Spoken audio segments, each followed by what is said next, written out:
Starfire Reboot. Yeah. Controversy over the hypersexualization of a childhood character that may or may not have actually been a childhood character.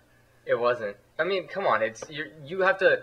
It's kind of like exactly like E3 and Booth Babes. It's like you know your target audience, 18 to 35-year-old males, preferably single with a disposable income. One question I would have: if you had someone list the most important DC characters, how big do you think the list would have to be for Starfire to be on the list? 10,000. Yeah, like it's one of the most obscure characters there, basically, right? Like, not as far as Teen Titans goes. As far as Teen Titans goes, she's kind of prominent. So if you were putting it into subcategories, for example, if you know the show or something that came out, then that's like something that makes you know who the character is. Yeah, but I mean, like, if someone says like DC Universe, you're gonna think Batman, Superman, Wonder Woman, Flash, Green Lantern, Green Arrow. You're gonna like go through this list, like, you know, everybody in the Justice League, and then Starfire, which is like the Justice League is like over like 500 people, so she's literally like not even. Yeah, because she's not even in the Justice League, is she? No, she's a Teen Titan. Some character. She's one of the Titans, so that means she's like part of the Teen Titans is like the obscure version of the Justice League in some ways. Like it has like Robin and then some made up characters. From it's just the kids version of the Justice League. Yeah. So it's like, sure, I guess it's geared towards kids, but so then at some point, if you have this comparatively really unpopular comic,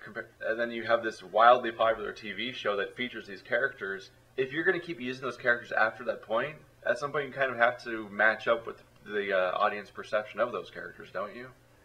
Yeah. You can't like have this obscure origin thing that happened a while ago, then this thing that millions of people watch, and then revert back to the original one and just pretend that the popular one never happened. Well, you can when you look at it and go, that cartoon was widely inaccurate.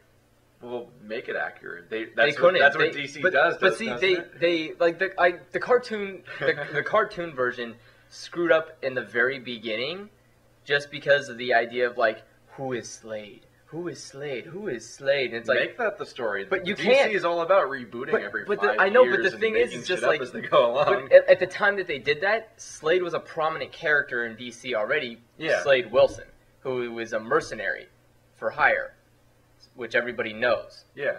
So in the show, they're like gearing it towards the kids, like, who's Slade? Ooh, figuring out the mystery of Slade.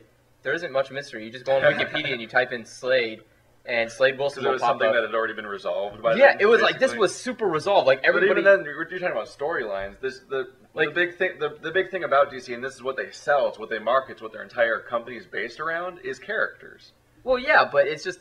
I don't know. That's why they won't let any of these characters go. That's why every time someone dies, they bring them back. It's like a couple months later and stuff like that. It's because if they lose a character, they lose their money. Well, where's all their money for this character? It's on this show. So why would you kind of just like say, oh, we're going to bring back her by name, but just kind of skip all the stuff that people know about her at this point? I mean, the only thing I can think of is basically the complaint that most people give because of the reboot, where it's like, oh, we had so much, story and plot and blah, blah, blah, and they go, well, get over it. It's over. Like, it's like having done. a Marvel character, Thor, which is like wildly inaccurate to most of like what Thor was supposed to be in the first place. Yeah. But this is the popular Marvel character, so let's make a movie about this popular Marvel character. And no, I understand. It's just like the whole point of the reboot was supposed to be like, we understand that most of everybody is tired of reading, reading what DC is after like the 100th Infinite Crisis and everybody dying at least 12 times.